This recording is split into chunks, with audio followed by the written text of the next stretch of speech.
Dr. Jenkins' patient is in the delivery room to deliver her second child. The infant is born. The resuscitation team determines that the infant is born at 39 weeks.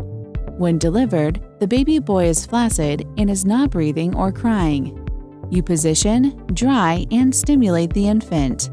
He still is not breathing, but you also tape for a heartbeat and note that the heart rate is 80 beats per minute. 1.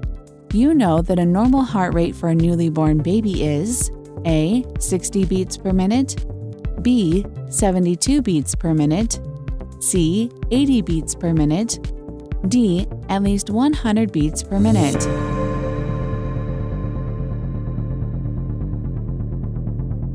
Correct answer: D. At least 100 beats per minute. You notice some acrocyanosis. The infant begins to have some gasping respirations. Another team member applies a pulse oximeter and a cardiac monitor. 2 minutes after birth, the infant's oxygen saturation is 60% on room air.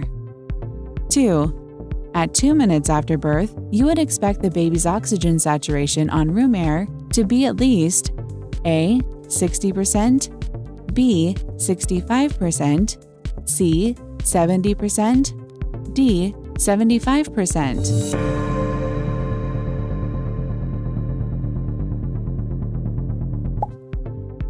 Correct answer: B. At 2 minutes after birth, you would expect the baby's oxygen saturation to be at least 65% on room air.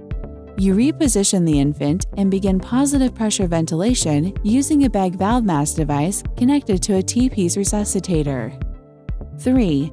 When providing PPV, you know that the provider must deliver breaths at A. 10 to 12 per minute, B. 20 to 30 per minute, C. 30 to 40 per minute, D. 40 to 60 per minute.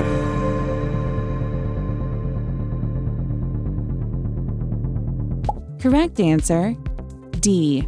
40 to 60 breaths per minute is the appropriate rate for the newborn. You begin to bag the term infant at 40 to 60 breaths per minute with an oxygen concentration of 21%. As you provide PPV for 15 seconds, you instruct the team to do a quick assessment of the newborn. 4. The most significant finding of successful resuscitation of this infant is A. Decrease in cyanosis, B. Increase in heart rate, C. Increase in oxygen saturation, D. Increase in the movement of extremities.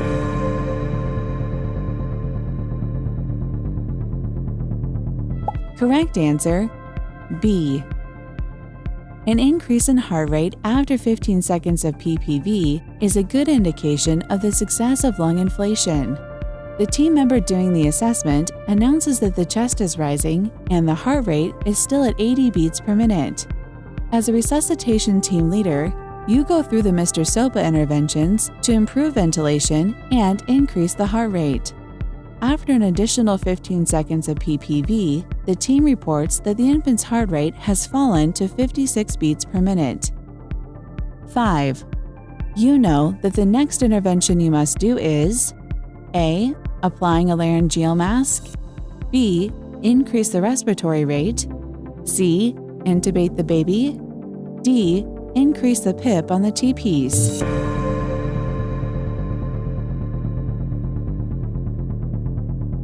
Correct answer: C. Intubate the baby. The decrease in heart rate is an ominous sign and indicates that the ventilation and oxygenation are not adequate. The infant is quickly moving towards full cardiac arrest. You instruct the team to prepare for endotracheal tube insertion and begin chest compressions. 6. The correct rate for chest compressions for an infant is A. 60 to 100 per minute, B. 100 to 120 per minute, C. 120 to 140 per minute, D. Chest compressions should not be started at this time.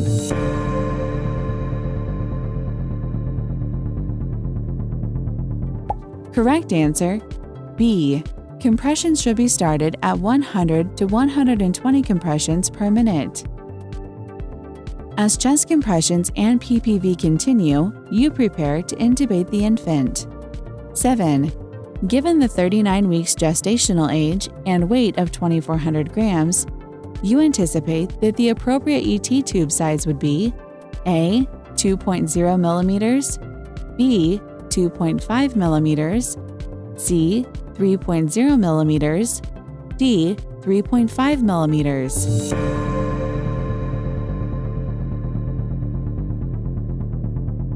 Correct answer: D. 3.5 millimeters.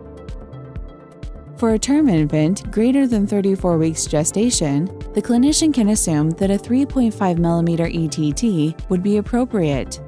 You intubate the infant and instruct the team to use the PPV device to deliver breaths at 100% oxygen concentration. 8. You know that the indications that the ETT is in place include all of the following except A. Abdominal size increase, B. Increased heart rate, C.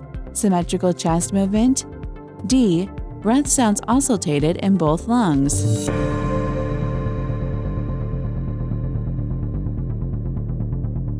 Correct answer: A. Abdominal size increase may indicate that the ETT is inserted into the esophagus and air is entering the stomach. The baby's chest is rising symmetrically and the infant's oxygen saturation has increased to 75%.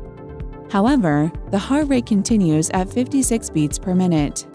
The team continues chest compressions coordinated with ventilation through the ETT. 9. The next intervention you should complete is A. Increased fluids, B.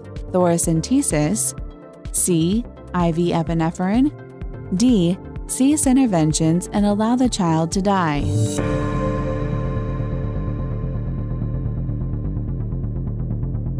Correct answer: C. IV epinephrine should be the next intervention you try. While fluid volume or pneumothorax might be an issue, the infant's heart rate must be increased. The team administers epinephrine and the infant's heart rate increases to 120 beats per minute. The baby begins to move around and begins spontaneous respirations. The team begins post-resuscitation care.